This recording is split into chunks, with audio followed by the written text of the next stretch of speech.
Muito bem, acho que sempre é bom orar.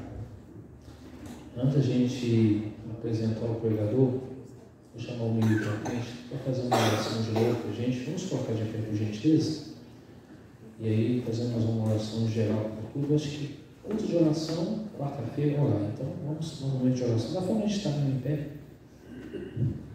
Boa noite, igreja. Da forma que estamos, por isso suas mãos vamos orar. Querido Deus Pai, que habita nas alturas dos céus, aqui estamos, Senhor, e somos gratos pela vida que o Senhor concede a cada um de nós. Amém. Nesse momento, Pai, pedimos ao Senhor que esteja conosco, que a nossa Santo Espírito, para nos dar entendimento e sabedoria no culto que vamos levar a Ti. Pedimos que esteja com cada um de nós, protegendo-nos, guiando, nos dando esclarecimento, que tudo que seja dito e falado aqui, entre nossa mente entre nosso coração por amor, nossa mente como mandamento, e mude nossa forma de falar, de pensar e de agir. Amém. Em nome de Jesus Cristo que pedimos e agradecemos. Amém. Muito bem. Irmão Rubens, poder sentar. Irmão Rubens é um amigo conhecido há muitos anos, desde quando eu cheguei para São Paulo, e já foi obreiro bíblico. Desde quando eu cheguei, já é obreiro bíblico, já na região do Jardim Mira. Depois trabalhou comigo na equipe de evangelismo com o pastor Cirilo, e ancião, líder de igreja, liderou várias igrejas, é um pregador itinerante, tem rodado aí grande parte de São Paulo pregando, conduzindo semana de oração. Convidei para estar conosco essa noite para compartilhar a palavra, tá? Que você fique à vontade, que Deus use você como sempre usou, e que a Igreja Americanópolis, os membros, os irmãos, os convidados, que Deus abençoe você, tá bom?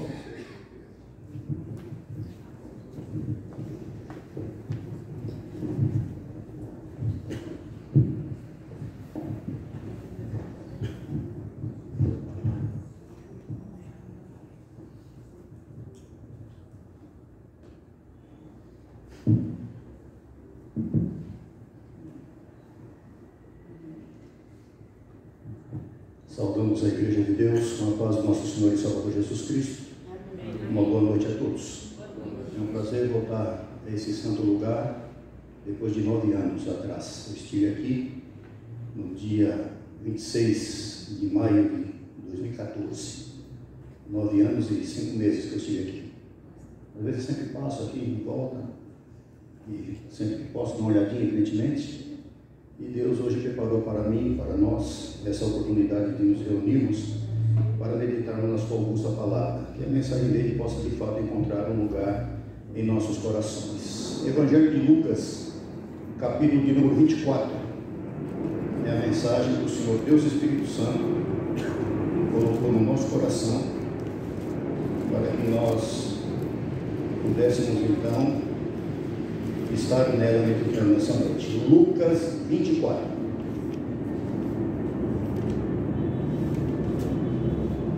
Vamos ver o que aconteceu em um dado momento na história da humanidade. Sabemos que Lucas não foi um discípulo direto de Cristo. Esse livro foi escrito através de pesquisa, como o livro de Atos dos Apóstolos.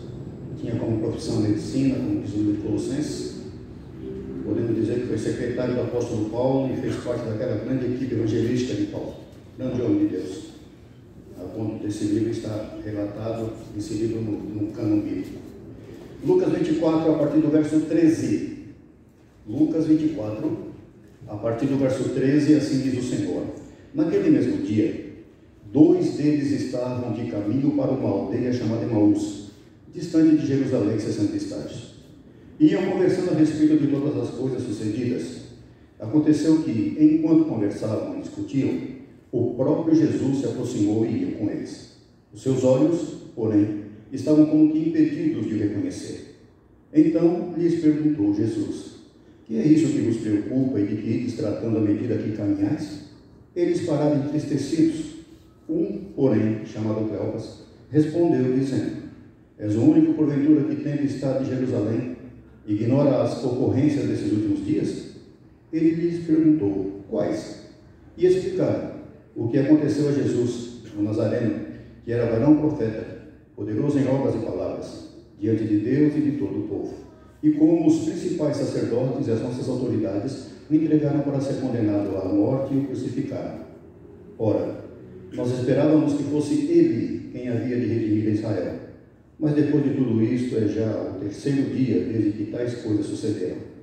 É verdade também que algumas mulheres das quais conosco estavam nos surpreenderam, tendo ido de madrugada ao túmulo, e não achando o corpo de Jesus, voltaram dizendo terem tido uma visão de anjos, os quais afirmam que ele vive.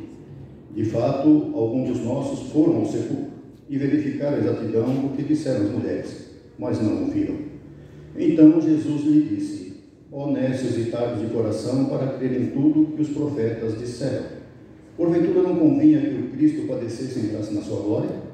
E começando por Moisés, discorrendo todos os profetas, expunha-lhes o que a seu respeito constava em toda a Escritura. Quando se aproximava da aldeia para onde iam, fez ele menção de passar adiante. Mas eles os constrangeram, dizendo: fica conosco, porque é tarde e o dia já declina. E entrou para ficar com eles. E aconteceu que, quando estavam à mesa, tomando ele o pão, abençoou e, tendo-o partido, lhes deu. Então se lhe abriram os olhos e reconheceram, mas ele desapareceu da presença deles. E disseram um ao outro: porventura, não nos ardia o coração quando ele pelo caminho nos falava, quando nos expunha as Escrituras? E na mesma hora, levantando-se, voltaram para Jerusalém, onde acharam reunido os 11 e outros com eles, os quais diziam: o Senhor ressuscitou e já apareceu a Simão. Então os dois contaram o que lhes acontecera no caminho e como fora por eles reconhecido no partir do pão. Amém? Você, com sua mente fértil, pode memorizar, visualizar o que você acabou de ler aqui agora? Você, quando conhece um hino do inário de cor, você não precisa de inário, até mesmo fecha os olhos e fica tentando imaginar o que a letra do hino está querendo trazer.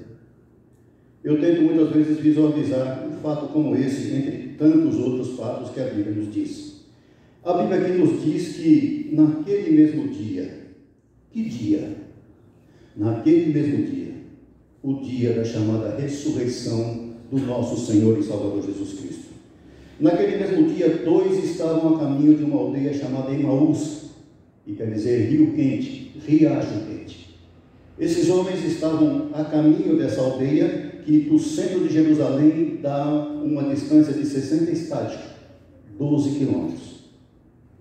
Ruas de terra, certamente, cascalhos, muitas vezes, quem sabe, declive, aclive, curvas, e eles caminhando. E a Bíblia diz que eles iam conversando a respeito das coisas que estavam sucedendo até então, nos dias anteriores e naquele dia.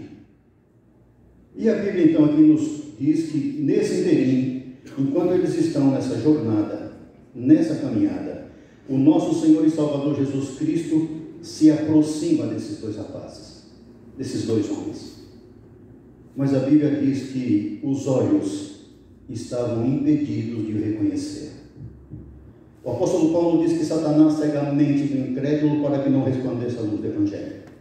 Ele não cega os olhos, ele cega a mente, lobo frontal.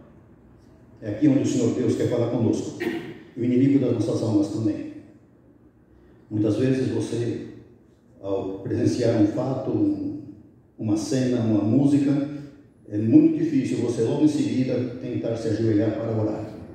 Você não vai conseguir, literalmente não vai, porque a mente está bloqueada, olhos impedidos de reconhecer. Então, quando o Senhor Jesus Cristo se aproxima, a Santa Escritura nos diz que o Senhor Jesus faz uma pergunta: por que vocês estão preocupados à medida que vocês estão caminhando? E a Bíblia diz que eles pararam entristecidos. Entristecidos? Por quê? Como que eles vêm de uma festa e voltam para casa triste? Há alguém aqui nessa noite que já participou de uma festa de aniversário, noivado ou casamento, e aconteceu alguma coisa imprevista, alguma coisa que realmente é fora dos padrões, e essa festa teve que acabar? Alguma briga, alguma discussão, alguma coisa enfim aconteceu, e aquilo que era para ser um momento de comemoração, alegria, foi um momento de frustração, decepção. Assim estavam esses homens. Esses homens aqui então agora entristecidos. A Bíblia dá o nome de um deles, chamado Cleopas. parou e falou assim para o itinerante que estava ao seu lado: tu és o único que, porventura, tendo estado em Jerusalém, ignora as ocorrências desses últimos dias? Eles estavam ali reunidos na chamada festa da Páscoa, uma festa que é instituída pelo próprio Deus lá no livro de Levítico, capítulo 23.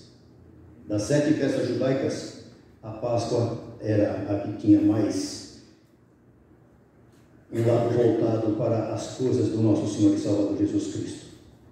Páscoa, pães asmos, primícias, Pentecoste, trombeta, expiação e tabernáculo. Cada uma dessas festas tem uma representatividade da pessoa do nosso Senhor e Salvador Jesus Cristo. E todas elas se cumpriam em Cristo. E pessoas que moravam fora de Jerusalém, em outras cidades, lugares distantes, vinham para o centro de Jerusalém para poder participar dessa festa até então instituída. E esses rapazes estavam ali, fazendo parte da festa da Páscoa. Mas ali agora aconteceu algo que saiu realmente do eixo. E quando eles falaram: tu és o único que ignoras as ocorrências desses últimos dias, o nosso Senhor e Salvador Jesus Cristo falou: o que é que aconteceu? Por que vocês estão assim, cabisbaixo? E eles explicaram o que aconteceu a Jesus o Nazareno, que era varão profeta, poderoso em obras e palavras diante de Deus e de todo o povo. E o que me chama a atenção aqui agora é o verso 20. Como os principais sacerdotes e nossas autoridades o entregaram para ser condenado à morte e o crucificaram. Aquele povo, quando foi tirado da terra do Egito com mão e braço estendido de Deus, na pessoa de Moisés, o mar se abre, e antes de irem para a terra de Canaã, o Senhor Deus separou aquele povo para algo singular. Havia ali os heteus, jebuseus, heveus, cananeus, os próprios egípcios, assírios e tantas outras raças. Mas aqueles homens, aquela raça chamada de hebreu, que só de homem diz a Bíblia que era 600 mil, fora mulheres e crianças, o Senhor Deus falou: eu quero entregar na mão de vocês os meus santos oráculos. Eu quero que vocês sejam meus representantes na terra. Eu quero que vocês sejam para mim reino de sacerdote, nação santa, povo exclusivo de Deus. Fracasso total. A história vem relatando todas as páginas da Bíblia. Haviam acabado de sair de um cativeiro, de uma escravidão de 400 anos no Egito. E depois viria aí os assírios, os babilônios, os medo-persas, os gregos e romanos. A ponto do Senhor Deus, na sua santa profecia, na pessoa de Daniel, dizer que um dia isso seria tirado deles e passado para um gentio, um povo gentio, que sou eu, é você, que somos nós. Gentio é todo aquele que não é judeu. Só que eu e você não somos melhores do que esse povo. Se nós não abrirmos os nossos olhos com as coisas santas que Deus também tem colocado em nossas mãos, nós também vamos perder essa condição. A profetisa dessa igreja, Ellen Boyd White, diz num livro chamado Caminho a Cristo: quem não coopera com Deus na terra não iria cooperar com Ele no céu, não é seguro levá-los para lá. Esse Cristo encarnado, que se fez presente no meio do seu povo, porque Ele veio primeiro para as ovelhas perdidas na casa de Israel, era um povo que estava espiritualmente anestesiados. Quando José e Maria levaram um pequeno menino para ser circuncidado ao 8º dia, conforme diz a lei, para receber o nome de Jesus Cristo, ali estava o bom e velho irmão Simeão. E quando o casal vem com a criança nos braços, o Espírito do Senhor se revela para Simeão e diz: Simeão, esse é o menino. Ele pega essa criança nos braços, olha para o rosto do Cristo encarnado. Dá para imaginar uma cena dessa? A nossa mente alcança isso? A nossa mente é uma gota d'água no oceano para tentar entender o que é isso. A nossa mente é um grãozinho de areia no deserto para tentar entender o que é isso. Um Deus que, numa linguagem humana, as páginas da Bíblia diz que os céus dos céus não pode contê-lo, e se fez um de nós. Lemos a seu respeito, cantamos a seu respeito, mas é muito provável que a nossa mente está há muitos anos luz para realmente entendê-lo. E nem na eternidade vamos entendê-lo. Porque o próprio Senhor Jesus Cristo diz, e está relatado no Evangelho de João: o que é eternidade? Eternidade é conhecer a Deus. Nunca vai chegar um dia, de acordo com a linguagem humana e os escritos da Bíblia, que você vai poder chegar e falar: eu conheço a Deus de A a Z. Esse dia nunca vai chegar. Isso é um mistério para nós. E aqui agora, a Bíblia diz que os principais sacerdotes entregaram ele para que ele fosse condenado à morte e fosse crucificado. A liderança espiritual de Jerusalém era uma liderança satânica, maligna. Um tal de Anás e um tal de Caifás. Dá para imaginar uma liderança espiritual dessa? Deus me livre de uma liderança dessa. Líder espiritual cego, movido por um espírito contrário, sem sensibilidade de que ali se fazia presente aquele da qual o Senhor Jesus Cristo disse lá para Adão e Eva, lá no jardim, em Gênesis capítulo 3, verso 15 em diante, que ele sim teria, claro, o seu calcanhar picado, mas que ele iria esmagar a cabeça da serpente. E nesse conflito espiritual, Satanás trabalhando nos bastidores, e aqueles homens perderam essa grande oportunidade de serem sacerdotes, nação santa, povo exclusivo de Deus. Estavam fazendo a obra do maligno, do inimigo de Deus. A frustração desse rapaz era tanta que no verso 21 ele diz assim: nós esperávamos que fosse ele quem havia de redimir. Já não espero mais. Para mim acabou. Joguei a toalha. Nós esperávamos. Fiquei 3 anos e meio seguindo esse homem, crendo que ele realmente iria mudar o curso da nossa história, da nossa nação, entregar para nós de fato agora a liberdade, e podemos então viver de um modo tranquilo, chega de opressão, chega de cativeiro. E quando nós pensávamos que ele realmente fosse tomar uma posição, ele estende seus braços e se deixa amarrar e ser preso, chicoteado e crucificado. Nós esperávamos. Alguém aqui nessa noite também que está assim, que espera alguma coisa de Cristo nesses seus dias, meses e anos de adventista do sétimo dia, e as coisas talvez não tenham saído do modo como você pensava que era? É por isso que muitos estão indo embora do nosso meio, até mesmo porque não tem a sua casa alicerçada sobre a rocha. Suas casas, infelizmente, estão alicerçadas na areia, porque mesmo alicerçada na rocha, Cristo disse que a chuva iria cair, o rio iria subir e o vento iria bater. Ele não mentiu para nós. Ele disse que no mundo nós iríamos ter aflição. Ninguém está aqui por engano.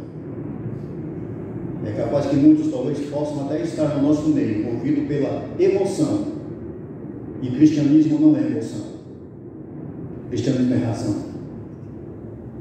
É por isso que nos embates da vida é mais fácil virar as costas e ir embora, como um Demas, um Alexandre Latoeiro, um Ananias e Safira, um Judas Iscariotes. É mais fácil ir do que ficar.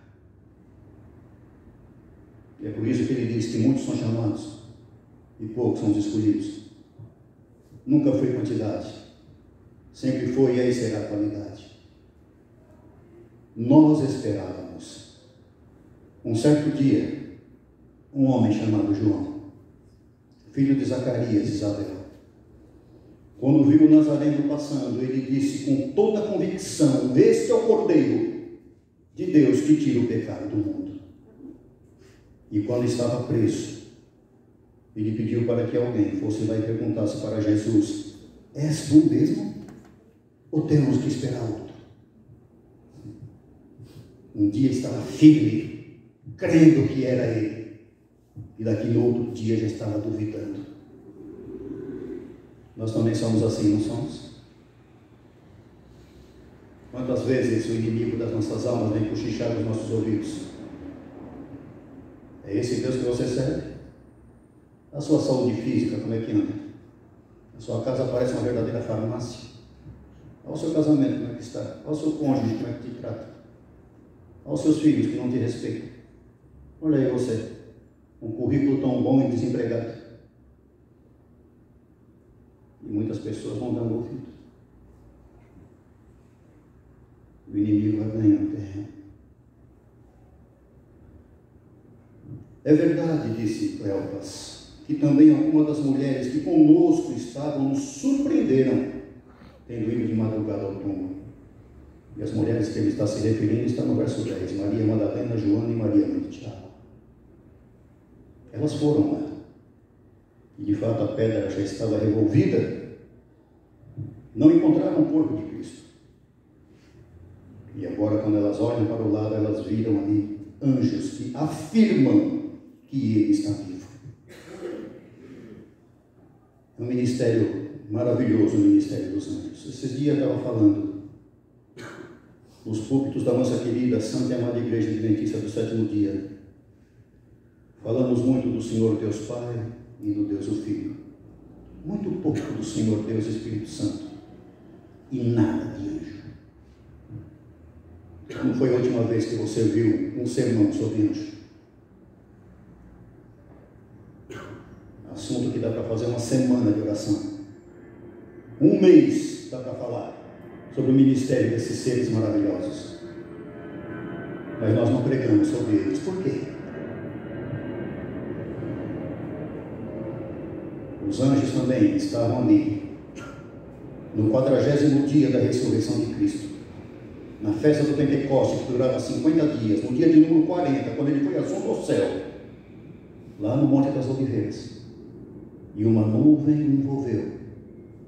Ao olhar para o lado, 2 anjos fizeram uma questão, uma pergunta para aqueles homens: varões galileus, por que vocês estão olhando para o alto? Esse Jesus que vocês estão vendo ele ir, do modo como vocês estão vendo ele ir, ele vai voltar. Amém. Os anjos afirmam isso. O povo de Deus, que deveria ter essa sensibilidade de saber realmente das profecias, nesse momento, não estava realmente alicerçado. Quando esse rapaz falou, o Cleopas disse, nós esperávamos que fosse ele. Quando você vai para o Evangelho de Mateus capítulo 27, os homens que prenderam, mataram Jesus, enfim, chegaram para a liderança e falaram assim, olha, nós nos lembramos que aquele embusteiro significa enganador, se referindo a Jesus, ele disse que iria ressuscitar no 3º dia. Os ímpios sabiam disso e deram credibilidade para isso. Os discípulos de Cristo não. Eles se esqueceram. Ah, ele falou isso? Falou. Então vamos fazer o seguinte, coloca um selo na pedra, para que ninguém veja. Por que será que muitas vezes tem mais povo do chamado mundo, como popularmente nós gostamos de chamar, às vezes estão mais antenados do que muitos adventistas do sétimo dia? Tem mais sensibilidade do que realmente está acontecendo.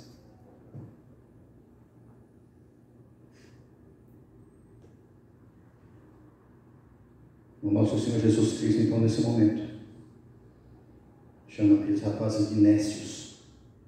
Nécio quer dizer todo, sem sentido, sem razão, sem juízo. Honestos e tardos de coração para crer em tudo o que os profetas disseram. Vocês são descendentes de Abraão, de Isaac e Jacó. Andam com os rolos, com os pergaminhos debaixo do braço. Vocês estudam e não estão entendendo, não compreendem o que tinha que realmente acontecer. Porventura não convinha que o Cristo padecesse e entrasse na sua glória? E aqui agora começa um dos maiores estudos bíblicos que a Bíblia nos mostra, tal qual do de Estevão lá no livro de Atos dos Apóstolos, antes de começar a receber as primeiras pedradas. A Bíblia diz aqui que Jesus Cristo começou lá com Moisés. Gênesis, Êxodo, Levítico, Número, Deuteronômio, e vem. Josué, e livro de Reis, e Samuel, e vem embora. E Isaías, Abacuque, Obadias, Naum, Zacarias, e vai.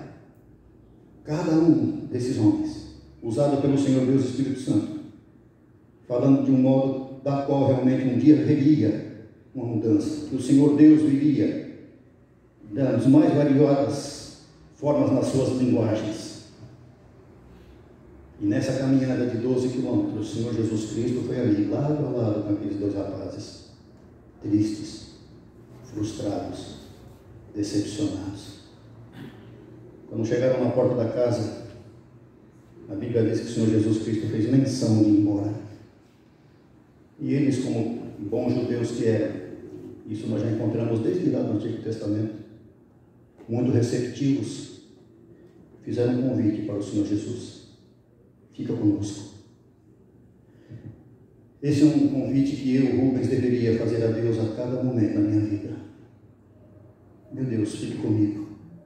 Estou saindo para mais um dia de trabalho. Senhor, meu Deus, fique com a minha esposa e com meus filhos. Fica conosco, porque já é tarde, o dia já está se declinando. E um convite desse o Senhor Jesus Cristo não rejeita. Se é o que Ele mais quer na vida, é ficar conosco. E a Bíblia diz que Ele entrou para ficar com eles. A Santa Escritura nos diz que o nosso Senhor Jesus Cristo, através do Senhor Deus Espírito Santo, Ele diz: eis que estou à porta e bato. Posso entrar em sua vida? Posso fazer parte da sua vida familiar, conjugal, profissional, estudantil, financeira? Posso, filho? Posso, filho? Essa porta é o nosso coração e só tem uma maçaneta. A maçaneta está do lado de dentro. Nós é que vamos decidir se vamos abrir ou não. Só que enquanto o Senhor Jesus Cristo pede: posso entrar? Satanás mete o pé na porta e arromba, invade. É por isso que precisamos estar nos reunindo ainda nos cultos de quarta-feira, e aqueles que ainda tenham essa condição, nos pequenos grupos, e ficar sempre pedindo oração. E isso vai ser até a volta de Cristo. Nunca vamos deixar de pedir, de fazer os nossos pedidos. Sempre será assim, até Jesus Cristo voltar. Mas muitas coisas poderiam ser diferentes na nossa vida, se nós realmente abríssemos, escancarássemos a porta para Jesus Cristo entrar. O próprio Senhor Jesus Cristo um dia contou que um espírito maligno andava por terras áridas, e aquele espírito falou: vou voltar à minha antiga casa. Que casa era essa? Era uma casa de portas, janelas, de tijolo? Não. Diz que se aproximou daquele homem e disse: mas me expulsaram daqui e a casa está vazia? Diz que ele traz 7 espíritos piores do que ele. O estado daquela pessoa se torna pior do que era antes. O que é uma casa vazia? Casa vazia é um adventista do 7º dia que não ora, que não estuda a lição de escola sabatina, que não faz ano bíblico, que não medita num livro de profecia, que nesse corre-corre dessa cidade grande chamada São Paulo, até usa isso como desculpa para não vir numa igreja quarta-feira e domingo. E muitas vezes quando vem no sábado só vem para o culto. Casa vazia. Satanás entra mesmo. Já buscando a Deus com firmeza, ele já ronda. Imagine vivendo aí, muitas vezes, um cristianismo maquiado, de aparência, fictício. O Senhor Jesus entrou, foi à mesa, como é costume, a Bíblia não relata, mas eu quero crer, e comparando com passagens lá do Antigo Testamento, houve um momento de lavar os pés para tirar ali a poeira, com certeza.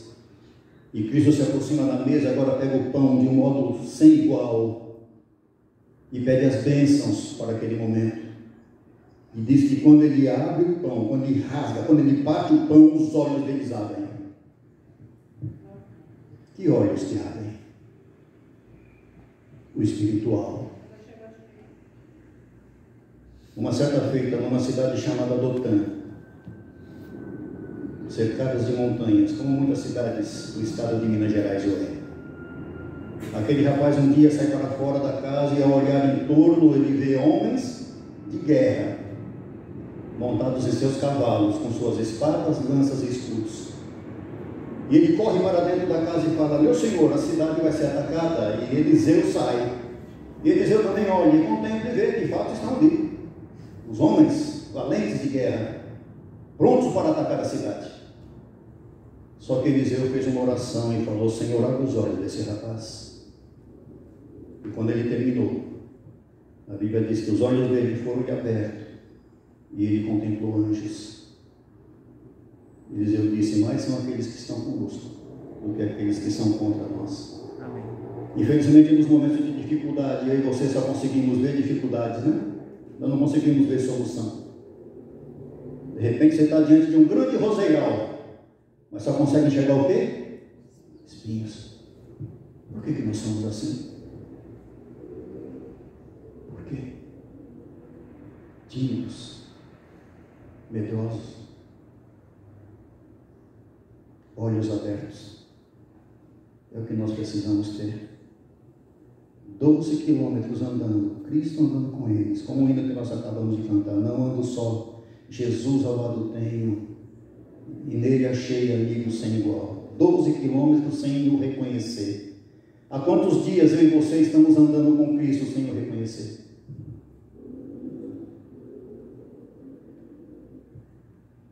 Quando os olhos deles abriram, que o reconheceram, Jesus Cristo desapareceu.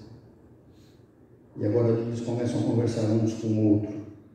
Porventura não nos ardia o coração quando ele pelo caminho nos falava, quando nos expunha as Escrituras?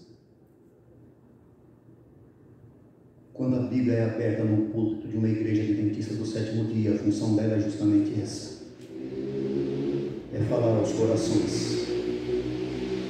Púlpito de igreja é para se abrir Bíblia, Espírito de profecia.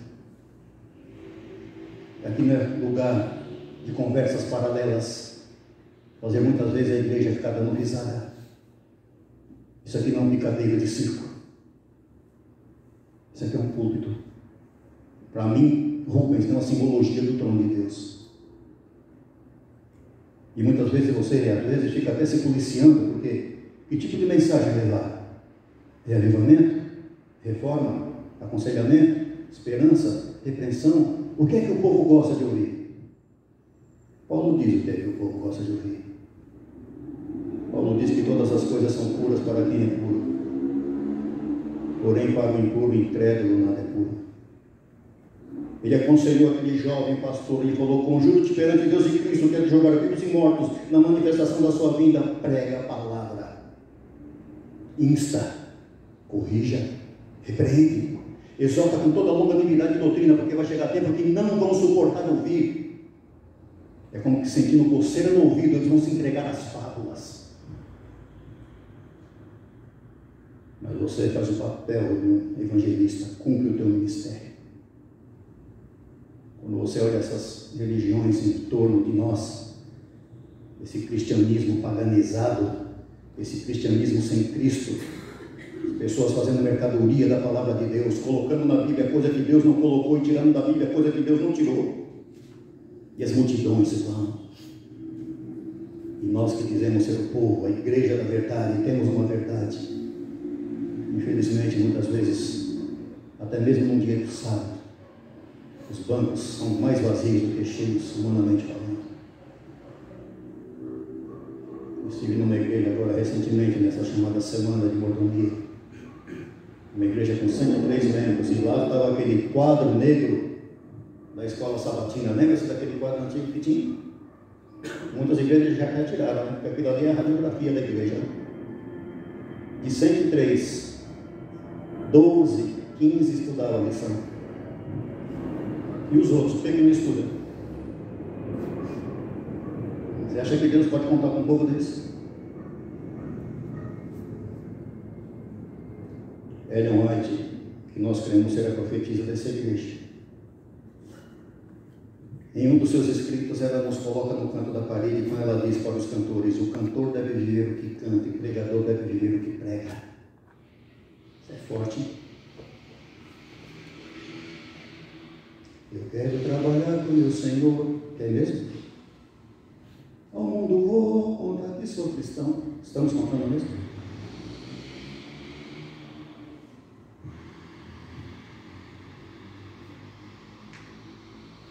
Na mesma hora, eles se levantaram e voltaram para Jerusalém, onde acharam os 11 e os outros reunidos com ele, os quais afirmam que ele realmente havia ressuscitado e já tinha aparecido para Simão.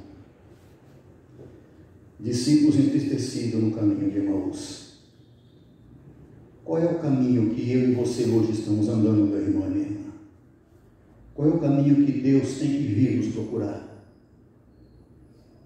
O caminho da arrogância, da prepotência, do orgulho, dos ciúmes, da mentira, da falsidade, do adultério, do engano? Qual é o caminho que eu e você estamos andando?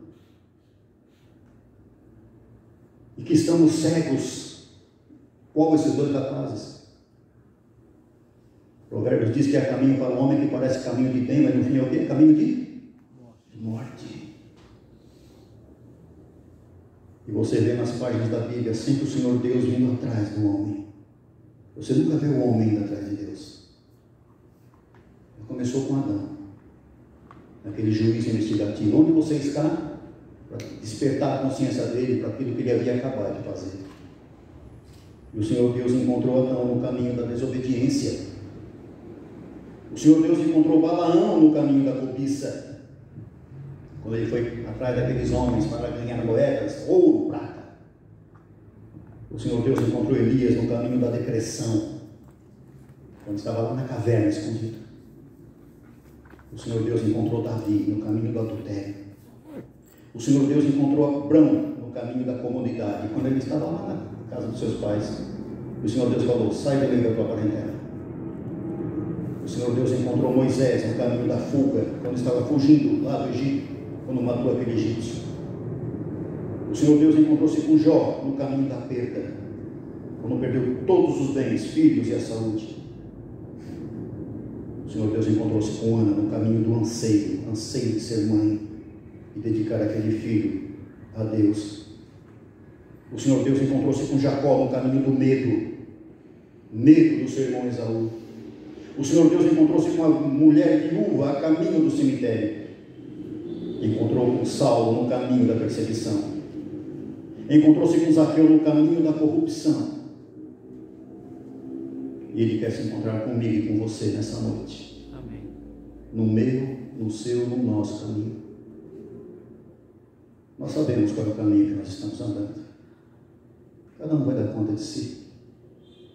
Aqui ninguém tem direito de pegar uma fita métrica e ficar medindo a espiritualidade de ninguém. Naquele dia será eu e Deus, Deus e eu, olho no olho. Naquele dia não vai ter pastor, esposa, filhos, irmãos, amigos, ninguém. Cada um dará conta de si a Deus. 8 meses do ano já estão indo embora. Como é que está o meu adventismo? Como é que está o seu adventismo? Nós fomos uma bênção desde 1º de janeiro até ontem, até hoje. Estamos conseguindo cumprir os santos propósitos que um dia falamos diante dos céus e da igreja que iríamos fazer. E quando eu falo isso, eu me lembro do 7º voto que está ali no voto batismal, dos 13 sims que nós falamos. O 7º eu vou tentar parafrasear. É o retorno de Cristo, a bendita esperança em seu coração. Você pretende realmente estar preparado para esse evento, e esse é o propósito, ajudar outros a se prepararem para esse maravilhoso evento. E nós falamos o quê? Sim. Nós estamos nos preparando para a volta de Jesus, estamos? Cada um responde por si. Nós estamos ajudando outros a se prepararem. Quando foi a última vez que o Senhor Deus te usou para entregar um livro, um folheto, fazer um convite para um pequeno grupo, para uma semana de evangelismo, para um estudo bíblico, e através da sua influência, esse alguém desceu as águas do batismo? Quando foi? Ou será que estou falando com alguém aqui que nunca passou por esse momento?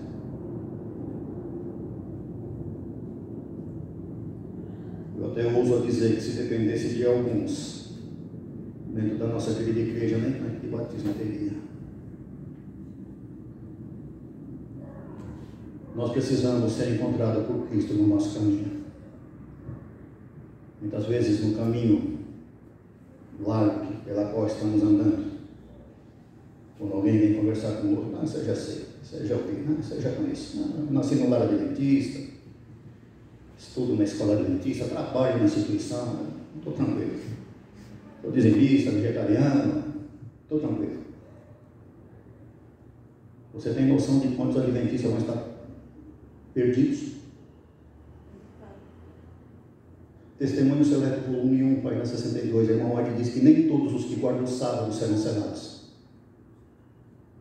Nem todos os que guardam o sábado serão selados. A irmã White diz isso em Testemunho Seleto, volume 1, página 62. Já pensou uma pessoa guardando um sábado 15, 20, 30, 40, 50 anos e perdido? É possível estar perdido dentro da igreja? É? Judas Iscariote que o diga, né? Andou ombro a ombro com Cristo 3 anos e meio, não deu em nada.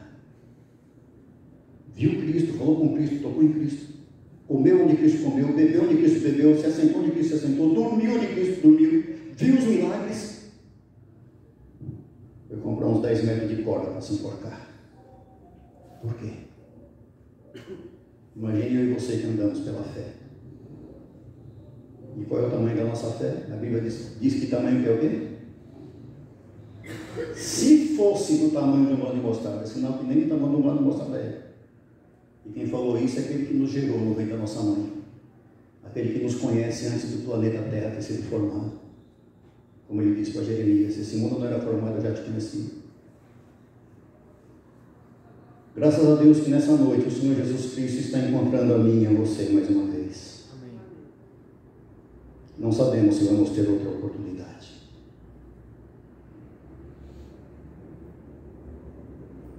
Eu, quando estava saindo uma certa feita da igreja do Jardim Milha, no sábado,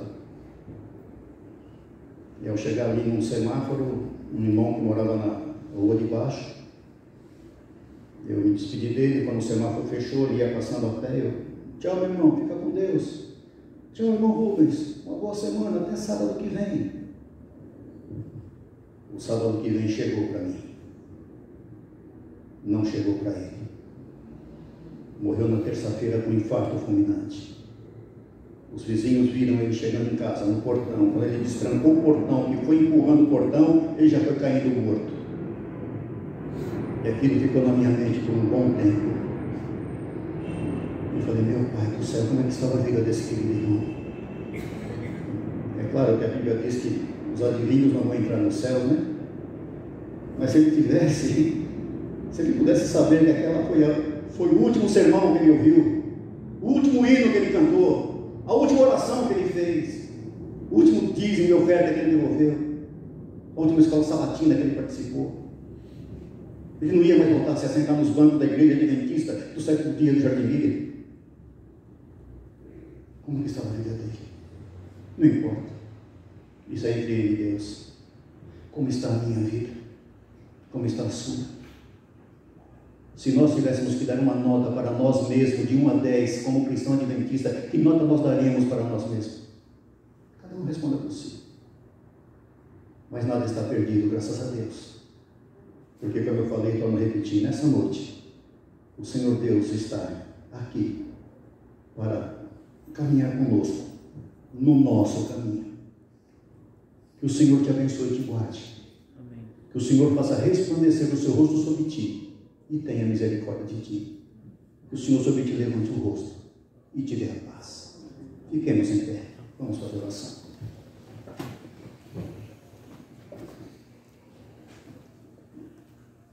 Nosso grandioso Deus e nosso santo Pai, Deus de Cleopas e nosso também. Em o nome do nosso Senhor e Salvador Jesus Cristo, queremos pedir ao Senhor o perdão dos nossos pecados. Na realidade, pecado não se perdoa, pecado se paga.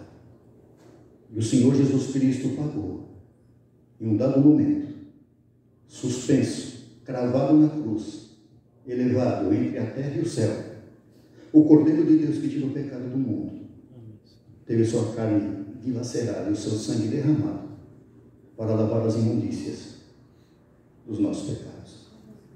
Eis-nos aqui, Senhor, teus filhos e filhas, teu povo, tua igreja, um povo a quem o Senhor um dia tirou das trevas para a sua maravilhosa luz. Ajude-nos, meu Deus. Venha se encontrar conosco no nosso caminho. Muitas vezes estamos andando aí no caminho do orgulho, no caminho da vaidade, da presunção, da falsidade, do egoísmo, dos ciúmes, da mentira, do engano, do adultério. Venha, Senhor, encontre-nos. Que o Senhor Deus e Espírito Santo abra nossa mente, o nosso coração. Não retire de nós o teu Espírito. Que seu Santo Anjo seja sempre o nosso grande amigo e companheiro, nos livrando de todo mal que o mundo possa nos oferecer. Abençoe nosso cônjuge, abençoe nossos filhos, abençoe nossos parentes, abençoe nossos amigos, as pessoas a quem nós amamos e queremos bem. Abençoe teu povo que se faz presente aqui nessa noite. Abençoe o pastor dessa casa de oração, família pastoral. Abençoe seus anciãos, diáconos, diaconisas, líderes de todos os departamentos, meu Pai, desde o rol do berço, jardim, primário, juvenil, adolescente, jovens. Abençoe, meu Pai, os idosos, os viúvos e as viúvas. Que a sua graça repouse sobre a Igreja Adventista do Sétimo Dia de Americanópolis. Que o povo que aqui, meu Pai, tem o seu nome escrito na secretaria, na tesouraria dessa igreja. Que esse povo viva para te amar. Que esse povo viva para te servir. Que todas as pessoas que entrarem por essa porta, nos dias que aqui tiver uma reunião, ao entrarem já possam estar recebendo do Senhor um milagre. Amém. Meu Deus, nós estamos saindo desse santo bom lugar, mas nos ajude a não sairmos da tua santa presença. Pretendemos chegar em nossas casas e encontrar os nossos entes queridos na mais perfeita paz. Logo mais precisamos e vamos ter que deitar e dormir, descansar o corpo físico. Só que enquanto nós estivermos dormindo, meu Pai, o inimigo das nossas almas vai estar acordado.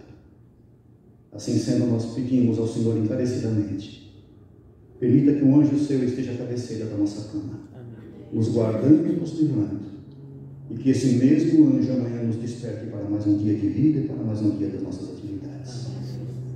Demos a certeza de que o nosso nome está escrito no livro da vida do Cordeiro e será com teu santo sangue para o dia da redenção.